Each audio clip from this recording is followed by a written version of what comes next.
Well, good morning. Tomorrow marks exactly 6 months since my administration began. I think it's a fitting moment to take a look at our economy, where we were 6 months ago, what we've achieved since then, and what I believe I believe where we're headed. Before I took office, there were a lot of folks out there making some pretty bold predictions about how things would turn out. You might remember some of the predictions. That if I became president, we'd, quote, see a depression, the likes of which we've never seen, end of quote. Well, it's true that the economy was sputtering before I got here, adding only 60,000 jobs per month, or for 3 months before I was sworn in. But now, 6 months later, we've changed that. We've gone from 60,000 jobs per month to 60,000 jobs every 3 days. More than 600,000 jobs per month since I took office. More than 3 million new jobs all told. That's the fastest growth, I'm told, at this point in any administration's history. Another prediction, that is my favorite one, I must add, is that if I got elected, I'd bring the end to capitalism. I never understood that one, but we've heard an awful lot. Well, in 6 months into my administration, the U.S. economy has experienced the highest economic growth rate in nearly 40 years. And we know we knew that we needed to launch a wartime effort to get America vaccinated and pass a powerful American Rescue Plan. We did both those things. And now the forecasters have doubled their projections for growth this year in the economy to 7% or higher. In fact, the U.S. is the only developed country in the world where growth projections today are stronger than they were before the pandemic hit. At the same time, companies across the country are giving workers a raise, unusual thing. And the number of new unemployment claims has been cut by more than half since I took office. And by the way, 2 weeks ago, I issued a major executive order promoting fair and open competition, which is the cornerstone of American capitalism. Banning non-compete clauses, that's suppress workers' wages, lowering the price of things like hearing aids, prescription drugs, internet service, along with dozens of other actions. Folks, it turns out capitalism is alive and very well. We're making serious progress to ensure that it works the way it's supposed to work, for the good of the American people. So for all those predictions of doom and gloom 6 months in, here's where we stand. Record growth, record job creation, workers getting hard-earned breaks. Look, we brought this economy back from the brink, and we've designed our strategy not only to provide for a temporary boost, but to lay the foundation for a long-term boom that brings everyone along. You know, that's why we designed the American Rescue Plan, to help not just all those, everyone at once, but over the course of a full year and beyond. So we could help families and small businesses weather the ups and downs as the economy recovers from a historic pandemic, and there are going to be ups and downs. We saw a great example of that just last week. For the first time, monthly payments began going out to nearly every working family raising a child in the United States of America. Thanks to the expanded child tax credit in the American Rescue Plan, $300 a month going out for each child under the age of 6, and $250 for every child 6 through 17. Every month for the next 6 months, with more coming in the spring. That money is a game changer. For some, it's a lifesaver. Think of the single mom struggling to put food on the table each month. The parent has to tell their kid, I'm sorry, honey, but we can't afford those dance classes. Or the sports team you want to play in this fall, we can't do it.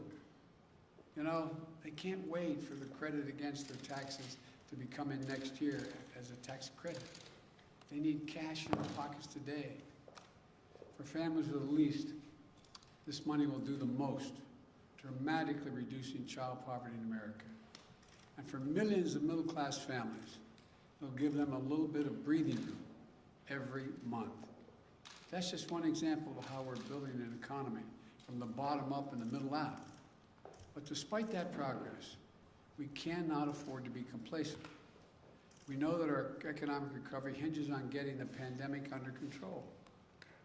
You know, and by fully vaccinating 160 million Americans, or 80% of our seniors, we've fundamentally changed the course of the pandemic from one that threatens all Americans to a disease that has the most severe impacts only on the unvaccinated people in the country.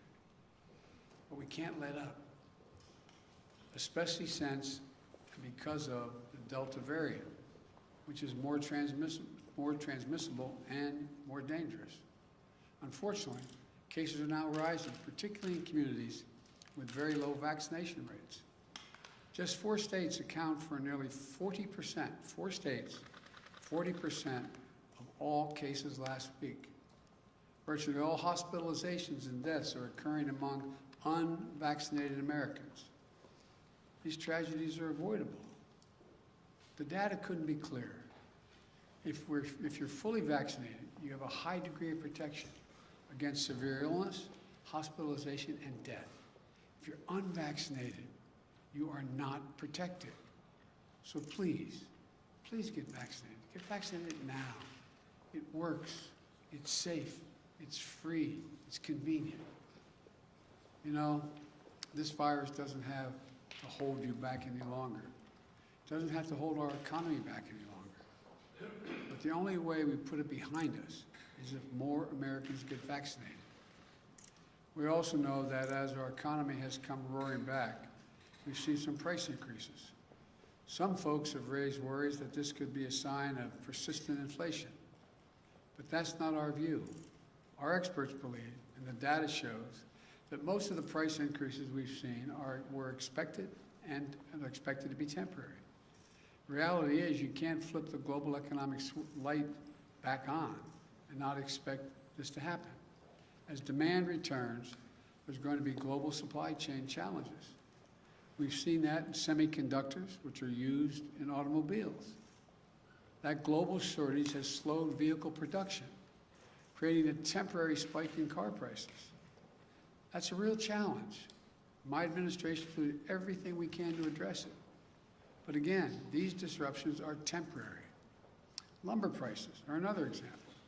They spiked early in our recovery, but in recent weeks, they began to fall. They've fallen by more than 50%. In the hospitality industry, prices are returning to where they used to be. Economists call all these things transitory effects, and they account for about 60% of the price increases we've seen over the last few months. Now, I want to be clear. My administration understands that if we were to ever experience unchecked inflation over the long term, that would pose a real challenge to our economy. So while we're confident that isn't what we're seeing today, we're going to remain vigilant about any response that is needed. As I made clear to Chairman Powell of the Federal Reserve when we met recently, the Fed is independent. It should take whatever steps it deems necessary to support a strong, durable economic recovery. But whatever different views some might have on current price increases, we should be united in one thing: passage of the bipartisan infrastructure framework, which we shook hands on. We shook hands on. And my Build Back Better plan will be a force for achieving lower prices for Americans looking ahead. It's another reason why the investments are so important. If we make prudent multi-year investments in better roads, bridges, transit systems, and high-speed internet, in a modern, resilient electric grid, here's what will happen. It breaks up the bottlenecks in our economy. Goods get to consumers more rapidly and less expensively. Small businesses create and innovate much more seamlessly. If we increase the availability of quality, affordable child care, elder care, paid leave, more people will enter the workforce. These steps will enhance our productivity, raising wages without raising prices. That won't increase inflation. It will take the pressure off of inflation, give a boost to our workforce, which leads to lower prices in the years ahead. So if your primary concern right now is inflation, you should be even more enthusiastic about this plan. And as we promote fair competition in our economy through the executive order I mentioned, it'll drive down prices even further. New businesses will get in the game, competing against those giant corporations who have been free to ramp up prices because they haven't had any real competition. Look, the bottom line is this. What the best companies do, and what we as a country should do, is make smart, sustainable investments with appropriate financing to make this nation more productive, to advance America's leadership in clean energy, to win the jobs of the future, while meeting the threat of climate change, and ensure that all working Americans benefit from the growth they're helping produce. The independent experts who have analyzed my plans have found that they would do just that, expand output and enable millions of Americans to enter the labor workforce. Now, just this year, not just for the next, but not just this year, but for decades in the future. It's not temporary. This is the best strategy to create millions of jobs and lift up the middle-class families and grow wages and keep prices affordable for the long term. What we can't do is go back to the same old trickle-down theories that gave us nearly $2 trillion in deficit finance corporate tax giveaways. It did nothing to make our economy more productive or resilient. The same people who cheered on that approach are now telling us it isn't a problem if big companies have actually to compete for workers and offer them a fair wage with some dignity. I could not disagree more. We can't go back to the old failed thinking. We need to grow the economy from the bottom up and the middle out, as I said before.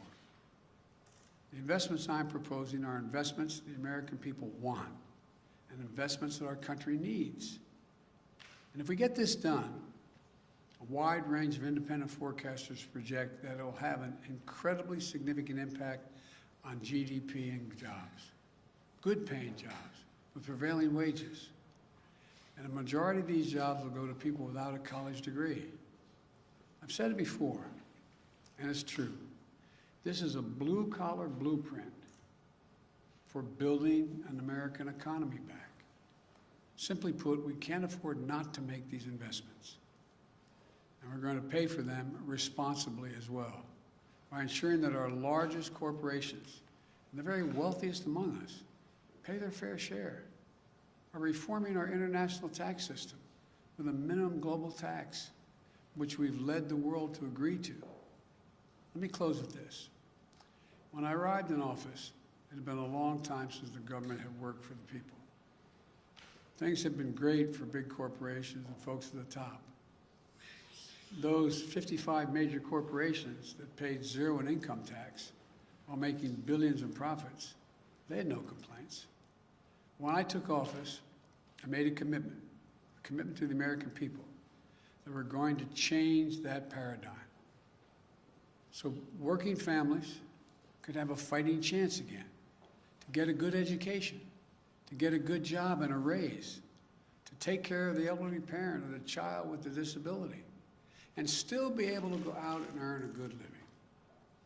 To stop losing hours of their lives stuck in traffic because the streets are crumbling or waiting for slow, spotty internet to connect them to the world. That's what the economy we're building is all about. That's why we passed the American Rescue Plan. And that's why we need investment in the bipartisan infrastructure framework and my Build Back Better plan. Our economy's come a long way over the last 6 months. Can't slow down now. We can make this boom we're experiencing today one that will ensure that all Americans have an opportunity to share in it for years to come. And we can show the world that American democracy can deliver for the people. I look forward to continuing to build this economy. I'm incredibly optimistic about what we're going to be able to build together in the next 6 months and the years to come. Thank you all for listening, and may God bless you, and I'll take a few questions. Mr. President, you said last week that companies and platforms like Facebook are killing people by letting misinformation. Let me be precisely what I said. I'm glad you asked me that question. One, I had just read that on the Facebook pointed out that it was pointed out that Facebook of all the misinformation, 60% of the misinformation came from 12 individuals. That's what the article said. So I was asked that question about what do I think is happening. Facebook isn't killing people. These 12 people are out there giving misinformation. Anyone listening to it is getting hurt by it. It's killing people. It's bad information. My hope is that Facebook, instead of taking it personally, that somehow I'm saying Facebook is killing people, that they would do something about the misinformation, the outrageous misinformation about the vaccine. That's what I meant. Have they done enough, in your opinion, to stop? I haven't, that to be completely honest with you, I don't know if they did anything today. Up to over the weekend, I don't think they had, but I don't know. I don't know the answer to that Will question. you hold them accountable if they don't do more to stop the I'm, spread? when you say hold accountable, I just want to, I'm not trying to hold people accountable. I'm trying to make people look at themselves, look in the mirror. Think about that misinformation going to your son, your daughter, your relative, someone you love. That's what I'm asking, all the way in the back. Thank you, Mr. President. At what point would you consider inflation unchecked to a point at which you would either consider taking action or you would want to see the Fed takes action? And secondly, why do you believe that the budget bill is appropriate legislation for a pathway to citizenship? Well, first of all, I think we need to find pathways to citizenship. The budget bill is an appropriate way to get around the filibuster to be able to make a judgment as to whether or not they should have a pathway. That's for the parliamentarian to decide, not for Joe Biden to decide. The first part of the question was? It was on inflation. You mentioned unchecked Yeah, inflation. there's nobody suggesting there's unchecked inflation on the way. No serious economist. That's totally different. I mean, look, the stock market is higher than it has been in all of history, even when it's down this month. Even down this month. Now, I don't look at the stock market as a means by which to judge the economy like my predecessor did. But he'd be talking to you every day for the last 5 months about how the stock market is so high, higher than any time in history, still higher than any time in history. So that's not how I judge whether or not we have economic growth. All right. Mr. President, on China and cyber hacking. She jumps up before you do. Effectively, your administration is naming and shaming China, but no sanctions. Why, and is that effective enough? They're still determining exactly what happened. The investigation is not finished. Thank you all very much. I'm trying real quick. What is your understanding of the biggest difference between what they've done versus what Russia's done in terms of cyber hacking? That'd take a longer explanation. We have all the time in the world. Go ahead. No, we don't. I have to go see the King of Jordan. Just one quick follow-up on Dreamers. Well, to the best of my knowledge, and I'm getting a report tomorrow morning on this, a detailed report, my understanding is that the Chinese government, not unlike the Russian government, is not doing this themselves, but are protecting those who are doing it, and maybe even accommodating them being able to do it. That may be the difference. Thank you. Mr. President, Mike Logan, Mr. President.